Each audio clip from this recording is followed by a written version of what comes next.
जैसे जैसे इरेक्शन बढ़ता है उसकी हार्ट रेट बहुत स्लो बहुत डाउन चली जाती है। तो उसके दोस्त उसको बताते हैं कि ज़्यादा डिप्रेस होने से कोई मतलब नहीं, तू मेडिकल पे जा, रेड टेबलेट ले ले।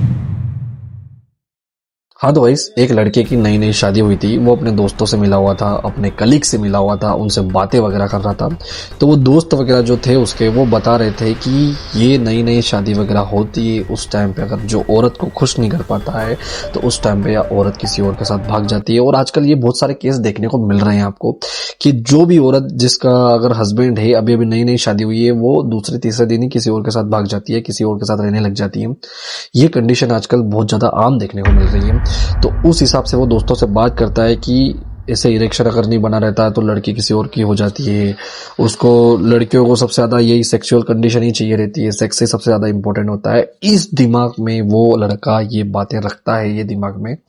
और वो क्या करता है कि बहुत ज़्यादा सोचने लग जाता है कि यार अगर मैं पहली रात में अगर अपनी औरत को खुश नहीं कर पाया तो मैं क्या कर पाऊंगा, मेरी औरत किसी और के साथ में भाग जाएगी, या फिर अगर मैं उसको खुश नहीं कर पाया तो वो किसी और के साथ भाग भी जाएगी, या फिर मेरे को सुसाइड करना पड़ेगा, मेरे को गांव वाले क्या बोलेंगे, मेरे घर वाले क्या बोलेंगे। इतने प्रेशर में वो लड़का रहने लग जाता है। जब उसकी शादी होती है, उसकी पहली सुहागरात के दिन आता है कि जब वो शादी करने वाला रहता है, तो वो बहुत ज़्यादा ऐसे डिप्रेस्ड हो जाता है कि नहीं आज की रात क्या होगा, आज की रात क्या होगा।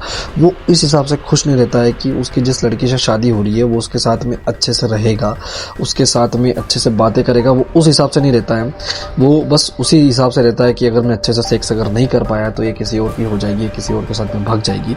इस कंडीशन में वो लड़का रहने लग जाता है काफ़ी ज़्यादा डिप्रेस्ड। तो उसके दोस्त उसको बताते हैं कि ज़्यादा डिप्रेस होने से कोई मतलब नहीं, तू मेडिकल पे जा, रेड टेबलेट ले ले। तो गाइस, इस कहानी की शुरुआत यहीं से होती है कि जब वो रेड टेबलेट लेता है, वो इतना ज़्यादा डिप्रेस्ड हो जाता है, उसको चेस्ट के अंदर पेन होने लग जाता है, जिसकी वजह से अगर वो डॉक्टर के पास जाता है कि छाती में जलन वगैरह हो रही, तो डॉक्टर उसको DSR वगैरह देता है। ठीक है, मगर गाइस वो DSR कंडीशन, वो गैस एसिडिटी नहीं थी, वो इतना ज़्यादा टेंशन में था कि उसको एंजाइना पेक्टोरिसिस था। उसकी छाती के अंदर एंजाइना था, जो कि चेस्ट में पेन हो रहा था, हार्ट की जगह। ठीक है, उसको एंजाइना पेक्टोरिसिस था। उसको डॉक्टर को नाइट्रोग्लिसरीन नाम से टेबलेट देनी चाहिए थी। ठीक है, और वो मेडिकल पे जाता है DSR लेने की वजह से। DSR तो ले लेता है, अब DSR लेने के बाद वो ले लेता है रेड टेबलेट, जिसको हम बोलते हैं वाइग्रा 100 mg। और जब उसकी शादी की पहली रात होती है, वो 30 से 40 मिनट पहले, जो भी उसको मेडिकल वाला बताता है कि 30 से 40 मिनट पहले ये टेबलेट ले लेना, आपका पेनिस साइज एकदम इरेक्टेड रहेगा और जिसकी वजह से आप अच्छे से सेक्स कर पाएंगे। अब वो 30 से 40 मिनट पहले वो टेबलेट वगैरह लेता है और अपनी औरत के संपर्क में आता है। जब भी इरेक्शन बढ़ता है, जैसे जैसे इरेक्शन बढ़ता है उसकी पेनिस का, वो एकदम उत्तेजना में आता है कि मेरे को अब सेक्स करना है, ये होता है। तो जैसे जैसे इरेक्शन बढ़ता है उसकी हार्ट रेट बहुत स्लो बहुत डाउन चले जाती है। अब उस पेशेंट को थी एंजाइना और डॉक्टर ने उसको दे दिए DSR के कैप्सूल एसिडिटी के, जो छाती में जलन वगैरह हो रही थी, छाती में दर्द हो रहा था। अब गाइस, उसी सुहागरात के टाइम पे उस पेशेंट की मौत हो जाती है। आज मैं इसी के बारे में बात करूंगा इस स्टोरी के साथ में कि गाइस इस पेशेंट की मौत हुई कैसे, एंजाइना की वजह से, इसकी वजह से। तो गाइस, जिसको नाइट्रोग्लिसरीन की टेबलेट चल रही हो, सोर्बिटोल टेबलेट अगर चल रही हो, तो उसको ये अपने को टेबलेट नहीं देनी चाहिए। आइसोसोर्बाइट अगर किसी को चल रही है, नाइट्रोग्लिसरीन अगर किसी को चल रही है, तो वाइग्रा टेबलेट उस पेशेंट को नहीं देनी चाहिए। उसकी हिस्ट्री वगैरह पहले लेनी चाहिए कि उसको कोई कौन सी हिस्ट्री है। उसकी छाती में अगर एक्चुअली जलन हो रही तो उसको DSR से ही सब कुछ राहत नहीं होगी।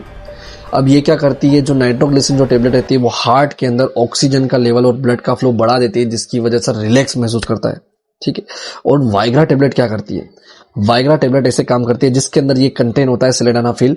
ये काम क्या करता है, ये करता है PDE फॉस्फोडाइट्रेस 5 एंजाइम को ब्लॉक कर देता है।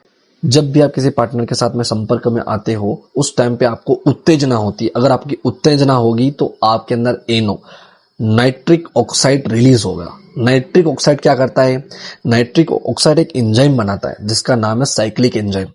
अब जो साइक्लिक एंजाइम है वो CGMP को एक्टिवेट करता है। CGMP क्या है, साइक्लिक ग्वासोमिन मोनोफॉस्फेट। ठीक है, इसको एक्टिवेट करता है। अब जो CGMP है ये क्या करता है, ये हमारी जो ब्लड वेसल्स है उसमें स्मूथ मसल्स है उसको रिलैक्स करने का काम करता है, जिसकी वजह से पेनिस के अंदर ब्लड फ्लो बढ़ता है, जिससे इरेक्शन आता है। ठीक है, CGMP। अब क्या कर रहा है, फॉस्फोडाइट्रेस 5 एंजाइम क्या करता है कि ये जब एक्टिवेट होएगा तो जो इरेक्शन आ रहा है वो रुक जाएगा। ठीक है, इरेक्शन जो आ रहा है फॉस्फोडाइट्रेस 5 एंजाइम की वजह से वो रुक जाएगा, इरेक्शन बंद हो जाएगा। अब इसको ब्लॉक करने का काम करता है सिलेडेनाफिल। ठीक है, इसको ब्लॉक कर देता है, जिसकी वजह से इरेक्शन आपका बना रहता है। ठीक है, और इसके इतने साइड इफेक्ट देखने को मिलेंगे वाइग्रा के, इसमें मतली उल्टी तो आपको होगी, आपका पेट बहुत ज्यादा दर्द करेगा। ठीक है, आपको थोड़े से हल्के हल्के चक्कर वगैरह आएंगे। ठीक है, आपकी पूरा चेहरा लाल हो जाएगा, वीकनेस सी लगेगी। वीकनेस इसलिए लगेगी क्योंकि ब्लड प्रेशर जो है आपका लो चला जाएगा। ठीक है, और ये जो वाइग्रा टेबलेट है ये आपकी गाइस इरेक्शन में तो काम करती है, और इसका यूजेस फेफड़ों के अंदर जो उच्च रक्तचाप होता है, हाई बीपी होती है, उसको कम करने के लिए वाइग्रा टेबलेट का उपयोग किया जाता है, ना कि इरेक्शन के लिए इसका उपयोग किया जाता है। तो गाइस वाइग्रा टेबलेट को आप समझे, उस हिसाब से आप प्रयोग में लाएं। तो आज का वीडियो आई होप आपको लंबा अगर दिखा होगा, मगर आपको समझ में आया होगा कि क्या क्या कंडीशन होती है पेशेंट की, किसी किसी मरीज की। तो इस हिसाब से आप समझ सकते हैं इस वीडियो को, इस कहानी के हिसाब से। तो प्लीज आई होप आपको ये समझ में आया होगा। और इस स्टोरी के हिसाब से मैं आपको यही बताना चाहूंगा, कोई सी टेबलेट अगर आप लो तो एक बार उसको डॉक्टर से प्रिस्क्रिप्शन उसका ले, उसके बाद अपने मेडिकल वाले से पूछे कि ये कंडीशन हो रही है, एक बार दिखाए।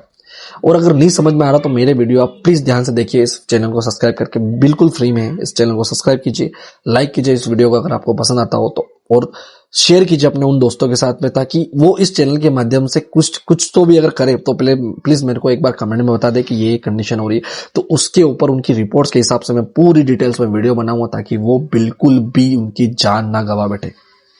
ठीक है दोस्तों।